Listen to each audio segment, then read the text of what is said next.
Hello everybody, welcome back to my channel. Today I wanted to talk quickly about SLA printers. If you've come from an older FDM style printer, some of this may be new to you. I get pretty good prints out of the whole thing. It's not perfect, but most 3D printers aren't. The unfortunate part of these ones is because they print in such large layers, the quality is not always the greatest.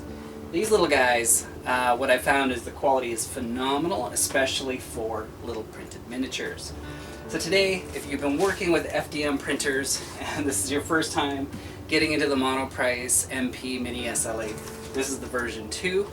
I wanted to show you some of the things I learned so that hopefully you can avoid some of these things yourself. Okay, so first things first, I love this little printer. It's got two little buttons for going through the menus. You can print, you can send it home, you can do a test print, you can do a bunch of different stuff. Now, probably the most interesting thing that you'll find if you're coming from the FDM world is the print bed actually is this piece. So it prints upside down and this little head moves up while it's printing. Some of the things that aren't always made clear to people is that this can be an interesting cleanup procedure. You're going to need a bunch of stuff. You'll need a cleaning agent. In my case, this is methyl hydrate. It costs about $6 for 4 liters, or $6 for a gallon if you're American. And this is IPA, isopropyl alcohol. Both of these work great for cleaning up.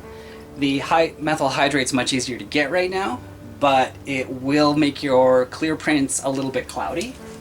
The IPA is going to get you a clearer resin print, which is nice, and that works as well.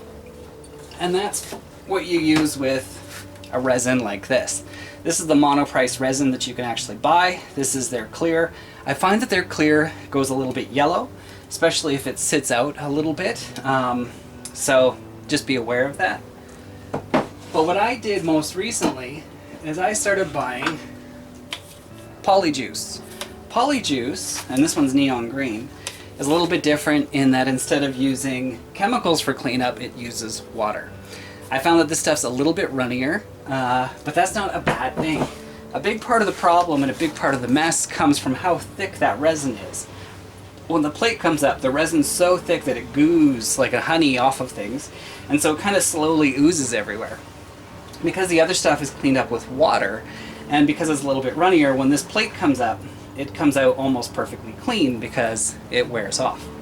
Now, you need some gloves. I use Nitrile Gloves. When I first started using this, I was using latex. It doesn't much matter. Point being, you kind of need your gloves. You're going to need something for cleaning up. Some people use a little basket. I use a little plastic fork and a cleaning agent. Because this is right now using the water friendly version of resin, I just use water in a container. You're going to need a scraper. You're going to need a lot of Kleenex and a lot of paper towel.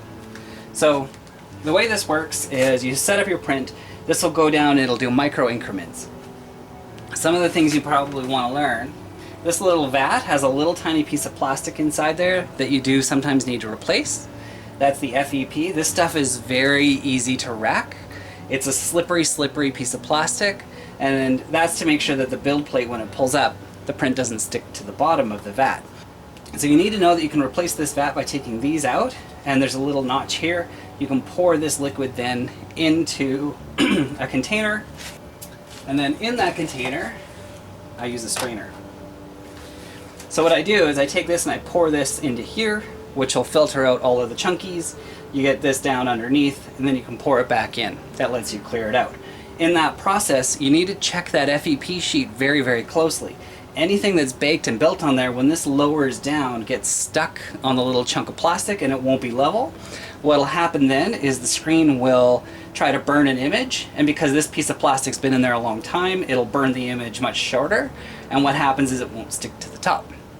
So you'll get a bunch of failed prints, fail print after failed print. If you aren't sure what's happening, drain this whole thing, run it through something like this, clean the entire surface, and try again. when this first layer comes up, you should hear kind of a popping sound as it's pulling it off of the first layer.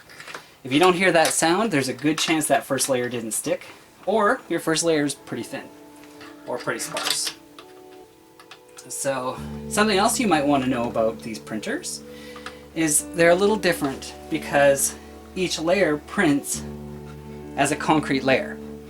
Unlike an FDM, which has to trace out everything each print, that full layer is consistent every single time. So if you're printing a little piece or if you're printing the entire bed, it's the same amount of work because it's doing just one layer at a time. So if you're printing one little pig, if you print 3 or 4 little pigs, it's the same run time as it is to print one. It's a little more time on the cleanup, but it's only printing wise the same amount of time. So you'll see that a lot of people with these printers try to maximize how much printing they're doing on their bed. Now here's a couple little tricks I've learned. It's going to ask me if I want to start the print or pick a profile. I'll pick a profile. I always pick slow. What happens is it'll have longer times between each layer. The downside to that is they become more rigid, so you'll get more obvious shape, like a hard edge around the different layers, because it's going to have baked a little bit longer, but you have a much better chance of having the print turn out perfectly as designed. So there is a downside to having a slow print. In this case, I'm going to go ahead and pick medium, because the longer it bakes, the less likely it is to break down on the edges. So if I go for a medium, which is a little bit less bake time, when I put it in the water, or if I put it in the isopropyl alcohol or whatever you're using for a curing agent, or sorry, cleaning agent, it'll take off some of the edge a little easier if it's not over baked. So I'm going to go ahead and hit OK. And that's really it. Now online, I've been telling everybody that if you're getting failed prints, it could be because this locking mechanism isn't going all the way down. It could be from garbage in here. There's a lot of reasons. But there's a very easy way to try to make sure your print turns out good. As if you're getting failed prints on here, it's almost always due to leveling. I'll talk a little bit more in another video about the 3 things you need to follow to make sure it prints properly. Well, the first possibility is it doesn't stick to the base. The second possibility is it sticks to the bottom. And the third possibility is it can't level or it doesn't level. So what I do is I put a little bit of pressure on these 2 sides as it goes down to make sure it sits good and flat. You'll know you're good if the liquid is relatively level or consistently level. I mean, this is obviously a relatively level surface, but check and make sure that the liquid to the plastic is relatively level. If it isn't, there's probably something underneath there causing problems. But that's it. So you'll see that this will move over to the locked position. I know right now that that base plate is flat, so I know that the base plate and the surface are good. I've recently cleaned this vat, so I know there's nothing in there. So right now we should have a very good chance of a very clean first layer. Now this has moved over to the locked position, which means this whole thing is now rigid, and if I try to move it, it doesn't move. If I tried to do that before, I could move the whole base plate around. So really what it's doing is it's going down as flat as it can, and then it locks the little motor. Problem is, the locking mechanism in here is pretty weak, and so it's pretty easy for it to miss its alignment, and maybe if we're quiet. You probably can't hear it, but there's a little popping sound of it coming off of the base plate. So that tells me that there's something on here that has pulled a flat plastic away from this FEP, which means there's a very good chance that that plastic then is stuck to the base plate, which is what we want.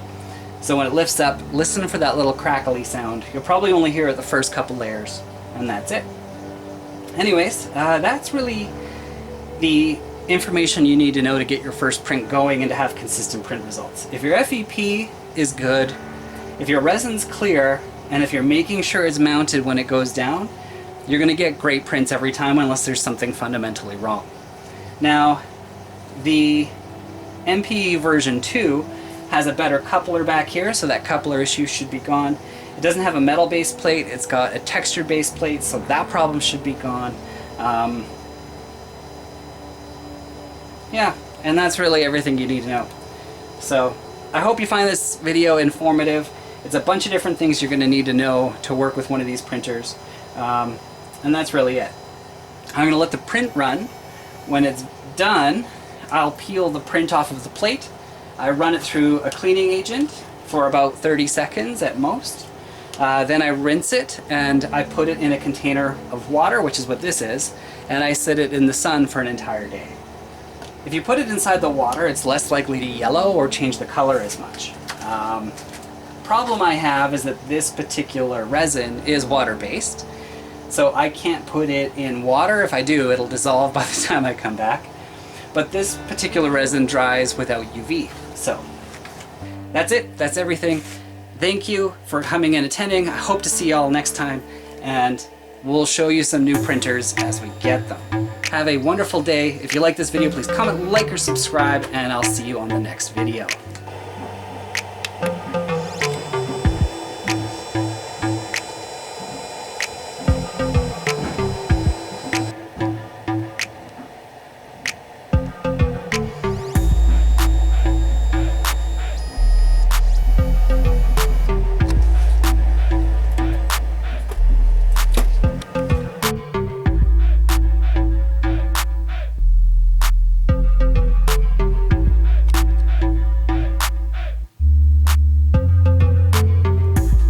Compared to the size of an SD card.